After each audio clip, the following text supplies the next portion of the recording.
No pressure. No. Okay, well, leading on from that, I don't really know what to say, and I feel like I'm going to let you all down now. Colin asked me to come and speak to you today, and as usual, he doesn't give me any space to actually talk about what I want to talk about, and he gave me a title. So the title of which I'll be speaking about today is Supply Chain Management Excellence. And since Colin gave me the title, I had to do a lot of research to decide what I was going to tell you guys about. But I feel as if I need to confess to something, because having listened to David's presentation and him talking about engineers getting certification to be procurement, I'm afraid to say I feel guilty now. I'm going to have to confess up front I'm a mechanical engineer. Okay, and I moved into supply chain management through my career.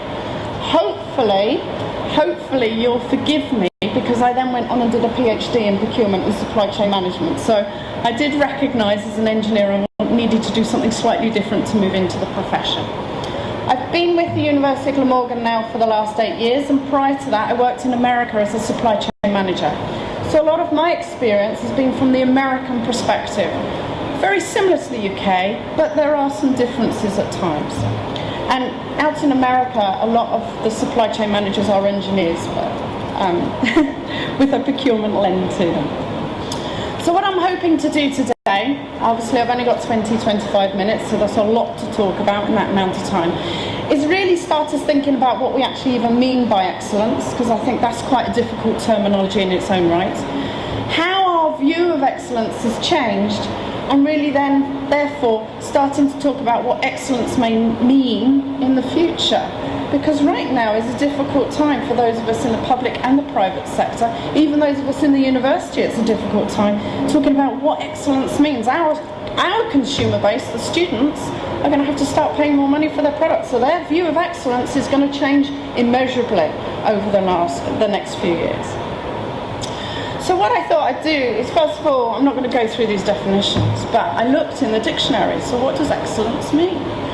And there seems to be a variety of views on excellence. So excellence can be a state of being. It can also be a title of honour or respect. But even when you start looking at what the terminology excellence means, I think there's a huge difficulty with terminologies of excellence. And I was kind of worried that Colin wanted me to come here today to tell you what excellence in supply chain management was. And what it's very clear is, it's different things to different people. I can't stand here and tell you what excellence in supply chain management will be for your organisation or for your situation. Now, when I first started in the procurement supply chain profession, the word we used back then was world class. And what we were all chasing was what was world class. And it's a really slippery terminology to get hold of. Because, I mean, I've used a flippant comment at the bottom of the slide here. Can we really in this room decide who the best guitarist is in the world? Okay? We can't. So terminologies such as excellence and world class are equally difficult. Because what's excellence to one industry may not necessarily be excellence for another. And that's really the theme of the talk I want to have about today, because I think there's some misconceptions of determining what excellence is, because it is very subjective. So excellence is bounded up in subjectiveness that's wrapped around industry specific. So certain industries will identify certain types of behaviour and practices as excellence, and they're not necessarily important in other industry areas because they don't have a strategic impact. And I think this word strategic impact comes back again and again. Now, supply chain management, and Colin will know this, and if any of you in the audience have heard me talk before, my biggest problem with terms like supply chain management is the boundary. Okay? I'm an academic, so I can have this view, but when I was in industry, I grappled with boundary all the time. But as an academic, I can throw out the view that boundary must be cradle to grave. Yeah, your thinking must be cradle to grave. But in industry, it's not like that. Yeah, when we talk about supply chain management in industry, it can just be your suppliers. It may be your suppliers' suppliers, but it's very wrapped up in the boundaries and how we see those boundaries of our supply chain. And that determines the type of excellence we're talking about. Okay? Now, the one that I have the biggest problem with is excellence when it's wrapped up around buzzwords. Okay? So something becomes highly fashionable. People want to grab onto it because there's some good news stories wrapped around it. It's been termed as excellence or world class. And there's a lack of understanding that that may be very industry specific or boundary specific, and companies can get caught in chasing the next buzzword. And I really want to eradicate that idea of the next buzzword. We hear it all the time in the university, especially when we're asked to go and do consultancy. A company will come to us and say, the worst thing we ever hear is when we go into a CEO's office and he says, I've read this fantastic book and I need you to help me implement it. And Chris, my colleague, and I, that's always a red flag for us, because it's, oh no, he wants a buzzword, because it may not be suited to the organisation or the supply chain that they're currently sitting in today. And again, what I want to reflect on, excellence can also be wrapped up in a sign of the times. I'm going to pick up later on in my presentation about the economic recession and the drive and need for sustainability that is having an impact on what we view and need to view as excellence in the future. So it has to change and morph over time. And in the room here, any of you who've been in the industry for a while, and particularly those of you in the public sector, will recognise this particularly in the change of centralisation to decentralisation to centralisation to decentralisation. Yes, the terms of excellence and what's deemed to be excellence changes over time, and we can get ourselves caught in this constant loop of changing what we're doing. And I'll never forget, when I first started my career, I just finished my engineering degree and I'd gone out for my first management trainee job. And I had a fantastic mentor, John. And the one thing he said to me at the bottom, which I've always carried with me, is whenever something new came along or the management team had a new idea, he used to say, let it lie, wait a while and it'll just go away, or it'll come back round, seen it before. And it's true, we see students coming through the door, especially on our executive programs, who are grappling with things that are going round and round, almost to the point where we call it, sorry, I just zip through, the danger of the weariness.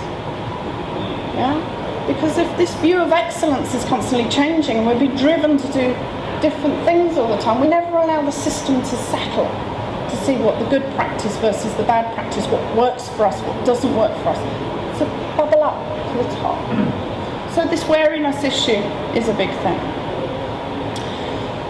So knowing I was coming to see you today and knowing that I was the academic on the board, I thought I'd better do something academic.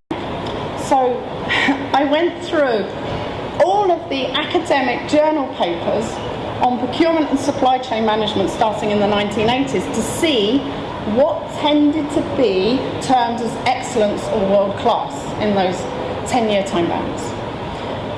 And I mean, obviously I'm having to generalise a little here, but if you look at the 1980s, what much of the buzzwords and academic literature and the noise was about was really this idea of zero inventory and speed of response. Quite hard factors that you can measure in your supply chain. So there's a hard number you can almost flag as we're excellent or we're world class because we're getting to zero inventory, or our speed of response is X in comparison to the rest of our industry. In the 1990s, it's far more focusing on the strategic relationships that you develop and the sharing of the information. So what information should we share? When should we share it? And how do we share it within a strategic relationship? And what kind of information can only be shared if you have an in-depth strategic relationship? So terminology such as partnering and all of that kind of thing was really talked about in the 1980s. In the 2000s, I always never know how to call the 2000s and the 2010s, but yeah, 2000s is really looking at network management. That's really the focus. Very much driven by 9/11. Before 9/11, most of us were developing single source strategic relationships. Then this idea of maybe a single source gives risk to the supply chain, as David highlighted earlier. We start to see this idea of the network, multiple suppliers, and also this growing view of the boundary of the supply chain. So really this idea of network management and globalization really starts to bite hold in the terminology around excellence. So those organizations that can operate on the global scale and have globalization as part of their criteria. In the 2010s, so last year and on really, what I'm really seeing, and the conferences that we're going to, the papers that we're imparting with, the companies that are coming to us for consultancy, we're starting to see words such as resilience, robustness, and sustainability, very much wrapped around David's comment earlier that what CEOs seem to be interested in at the moment is risk. How do we mitigate risk? How do we identify risk? How do we protect ourselves as far as possible in terms of the risks that are coming at us? The key drivers here, as most of you will be at the forefront, is the economic recession and the pressures on organisations to be able to show their sustainability excellence in a green agenda. It's increasingly becoming important for organisations to have this green agenda, and not just to have the talk, but to actually be able to show